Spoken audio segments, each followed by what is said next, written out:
देश के प्रधानमंत्री जी ने कहा कि सुबह उपसभापति जी हम लोगों के धरने पर चाय पिलाने के लिए आए थे और बहुत बड़ा दिल दिखाया उन्होंने। मैं प्रधानमंत्री जी से कहना चाहता हूं, प्रधानमंत्री जी आप इतनी बड़ी लड़ाई को इतना छोटा मत बनाइए। ये चाय पीने और पिलाने की लड़ाई नहीं है। ये देश के करोड़ों किसानों के पेट और पीठ पर जो लात मारा गया है, उनका जो निवाला छीना गया है, ये उसकी लड़ाई है। ये चाय पीने की लड़ाई नहीं है। इस लड़ाई को इतना छोटा क्यों बना रहे हैं आप? देश का किसान, देश का अन्नदाता करोड़ों लोगों का पेट भरता है। आपका भी भरता है, हमारा भी भरता है, सांसदों का भी भरता है, मंत्रियों का भी भरता है। उसके इस महान योगदान के सामने ये चाय बहुत छोटी चीज है। उसकी चिंता कीजिए। आज हमारे तमाम विपक्ष के मित्रों ने सदन का बहिष्कार किया। मुद्दा साफ है। हम लोगों का सस्पेंशन भी कोई मुद्दा नहीं है। अगर आप जिंदगी भर के लिए मुझे निलंबित करना चाहते हैं, बिल्कुल निलंबित कर दीजिए। पूरी जिंदगी निलंबित रहने के लिए तैयार हूं। लेकिन हमारे किसान भाइयों का जो निवाला छीना है, वो निवाला वापस कीजिए प्रधानमंत्री जी। जो इस देश के किसानों के पेट और पीठ पे छुरा मारा गया है, उसको, इस काले कानून को वापस लेकर उनको राहत पहुंचाइए प्रधानमंत्री जी।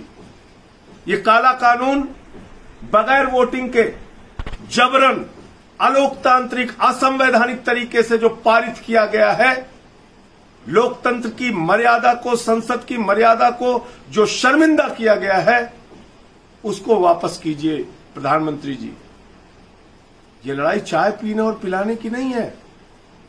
देश के करोड़ों किसानों की लड़ाई को आप एक छोटी सी चाय पिला के निपटा रहे हैं। मैं बहुत आदरपूर्वक आपकी चाय आपको वापस करता हूं प्रधानमंत्री जी, लेकिन मैं ये कहना चाहता हूं कि देश के करोड़ों किसानों का जो आपने निवाला छीना है, उसको वापस कीजिए। सस्पेंशन मुद्दा नहीं, निलंबन मुद्दा नहीं। जो कुछ उस दिन हुआ सदन के अंदर, वो पूरे देश ने देखा।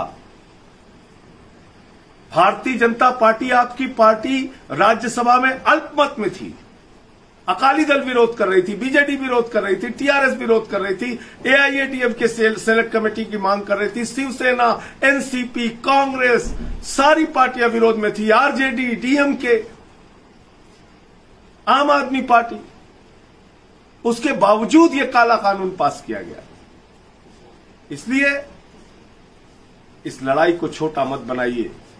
ये इस देश के करोड़ों किसानों को धोखा देने का काम आपकी सरकार ने किया है। आप कहते हैं एमएसपी देंगे प्रधानमंत्री जी। आप 2014 का अपना भाषण भूल गए? आपको याद नहीं आपने क्या कहा था चुनाव के पहले? 1 साल के अंदर फसल की लागत मूल्य का 1.5 गुना दाम किसानों को दिया जाएगा। 50% मुनाफे के साथ फसल की कीमत दी जाएगी। लेकिन आपकी सरकार ने शपथ पत्र देकर सुप्रीम कोर्ट में कहा कि हम 50% मुनाफा नहीं देंगे। कितना धोखा दोगे किसानों को?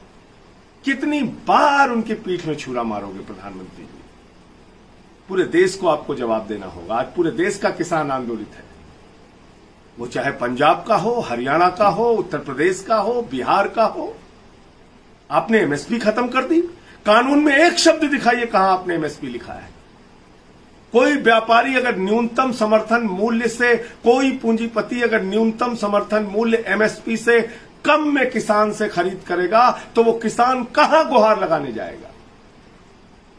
कौन सा न्यायालय उसकी बात सुनेगा अगर आपने बिल में, कानून में लिखा ही नहीं है एमएसपी के बारे में? एक शब्द नहीं लिखा तीनों बिल में। तो इसलिए मैं फिर दोहरा रहा हूं और विपक्ष के मित्रों को भी कह रहा हूं, हम लोगों का निलंबन कोई मुद्दा नहीं है। ये काला कानून जो बिना वोटिंग के पास किया गया है, उसको वापस लिया जाए और किसानों को राहत पहुंचाई जाए। जय हिंद, इंकलाब जिंदाबाद।